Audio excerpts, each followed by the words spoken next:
бозид аз минтақаҳои мухталифи шаҳру деҳот, шиносиҳои бо рӯзгарои мардум ва омодагӣ барои сазовар истиқбол гирифтани 30-солагии истиқлолияти давлати ҷумҳурии Тоҷикистон як самти муҳими фаъолияти раисшаҳр Холиқзода Абдухолиқ ба ҳисоб меравад.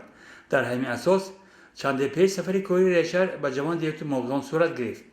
дар ин сафар Холиқзода Абдухолиқ сараввал таваҷҷӯҳ намуд ба бунёди манзилҳои истиқоматӣ барои зарардиҳгони офати табиӣ якч ки чанд вақт пеш дар ин мавзеъ рух дода буд. баъди бозид аз манзили сохташудаи сода барои оилаи Давлат Давлатов, Беҳзод Урунов ва Руқия Холматова раисшаҳр барои тезондани суръати кор ва таваҷҷӯҳ ба сифати сохтмон низ масъулонро вазифадор сохт. ҳангоми бозид аз кооперативи тиҷоратии Моғилон раисшаҳр ба парвариши картошка таваҷҷӯҳ намуд. сардори бригада Раҳмонбердӣ Ҷумаев ҳангоми суҳбат гуфт ки инҷо дар масоҳати 5 гектар картошка чинонда нигоҳубини он хуб баро монда шудааст ва умед аст ки ҳосили хуб раёнда мешавад.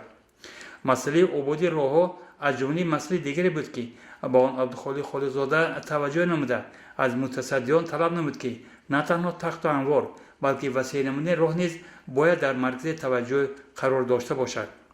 назар ба иттилое ки инҷо аз раиси ҷамоати деҳоти Моғилон Икром Истамов гирифтем, дар ин минтақа яъне роҳи самти Моғилон Фароб 12 километр роҳ обод карда хоҳад шуд.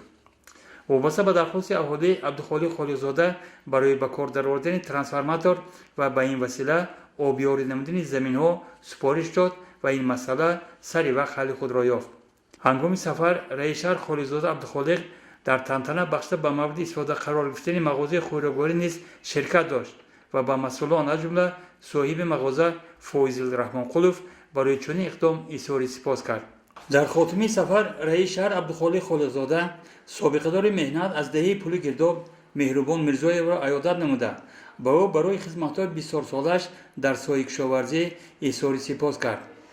бо ҳамин сафари кории раисшаҳр Холиқзода Абдухолиқ дар ҷамоати деҳоти Моғилон ба охир расид.